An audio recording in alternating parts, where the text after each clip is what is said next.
ಸೊಪ್ಪು, ಟಮಾಟ, ಕೊತ್ತಂಬರಿ ಸೊಪ್ಪು, ಪುದೀನ ಅದರಿಂದ ನಮ್ಗೆ ಜೀವನ. ಅದು ಬಿಟ್ಟರೆ ನಮ್ಗೆ ಜೀವನ ಇಲ್ಲ. ಅಜ್ಜಿರು ಎಲ್ಲ ಅವ್ರೆ, ನಮ್ಗೆ ಯಾರು ತಂದಾಕೋರಿಲ್ಲ. ನೀವು ಬಂದು ಮಾಡಿಬಿಟ್ರೆ ನಮ್ಮ ಜೀವನ ಹೆಂಗೆ ಆಗೋದು? ಅದಕ್ಕೆ ನಾವು ಹಾಕ್ಕೊಂಡಿದ್ರಿ. ಏನೋ ಬಂದಿಲ್ಲ ಅಂದರೂ ಅದಕ್ಕೆ ನಾವು ಹಾಕ್ಕೊಂಡಿದ್ರಿ.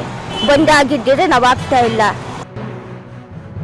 ಇವತ್ತು ಬಂದಿದೆ ಅಂತ ಕರ್ನಾಟಕ ಬಂದಿದೆ ಅಂತ ಎಲ್ಲ ಸುದ್ದಿ ಗೊತ್ತಾಯಿತು. ಆದರೆ ನಾನು ಬೆಂಗಳೂರಿಗೆ ಹೋಗ್ಬೇಕಂತ ಹೊರಟು ಬಂದೆ. ಒಂದು ಸೆಟ್ಟಳಿಂದ ಹೊರಟು ಬಂದೆ. ಎಲ್ಲ ಬಸ್ಸುಗಳು ವ್ಯವಸ್ಥೆ ಆಗಿದೆ. ಮತ್ತು ಇಲ್ಲಿ ಏನು ಆ ಥರ ನೋಡೋ ಅಂಥ ಪರಿಸ್ಥಿತಿ ಏನಿಲ್ಲ. ಎಲ್ಲ ಸುಗಮ ಆಗಿದೆ. ಅದಕ್ಕೆಲ್ಲ ಕಾರಣ ಮುಖ್ಯವಾಗಿ ಪೊಲೀಸ್ ಬಂದೋಬಸ್ತ್ ಎಲ್ಲ ಚೆನ್ನಾಗಿದೆ. ಬೆಂಗಳೂರಿಗೆ ಹೋಗ್ಬೋದು ಅನಿಸಿದೆ. ಬೆಂಬಲವನ್ನು ವ್ಯಕ್ತಪಡಿಸಿದೆ. ಆದರೆ ಇವತ್ತು ಕರ್ನಾಟಕದ ಎಲ್ಲ ಕಡೆ ಕೂಡ ಬಂದು ಯಶಸ್ವಿಯಾಗಿ ನಡೀತಾ ಇದ್ದರೆ ಕೋಲಾರದಲ್ಲಿ ಮಿಶ್ರ ಪ್ರತಿಕ್ರಿಯೆ ವ್ಯಕ್ತವಾಗಿದೆ. ಕಾರಣ ಏನು ಅಂತಂತಂದರೆ ಇವತ್ತು 10ನೇ ತರಗತಿಯ ವಿದ್ಯಾರ್ಥಿಗಳಿಗೆ ಪರೀಕ್ಷೆ ನಡೀತಾ ಇರೋ ದೃಷ್ಟಿಯಿಂದ ಇವತ್ತು ನಾವು ಕೋಲಾರದಲ್ಲಿ ಬಂದನ್ನು ಕೈಬಿಟ್ಟು ಸಾಂಕೇತಿಕವಾಗಿ ನಾವು ಒಂದು ಪ್ರತಿಭಟನೆಯನ್ನು ಮಾಡಿ ಮಾನ್ಯ ಜಿಲ್ಲಾಧಿಕಾರಿಗಳ ಮೂಲಕ ಮಾನ್ಯ ಮುಖ್ಯಮಂತ್ರಿಗಳಿಗೆ ಒಂದು ಮನವಿಯನ್ನು ಕೊಡೋದಕ್ಕೆ ನಾವೆಲ್ಲ ತೀರ್ಮಾನಿಸಿದ್ದೇವೆ.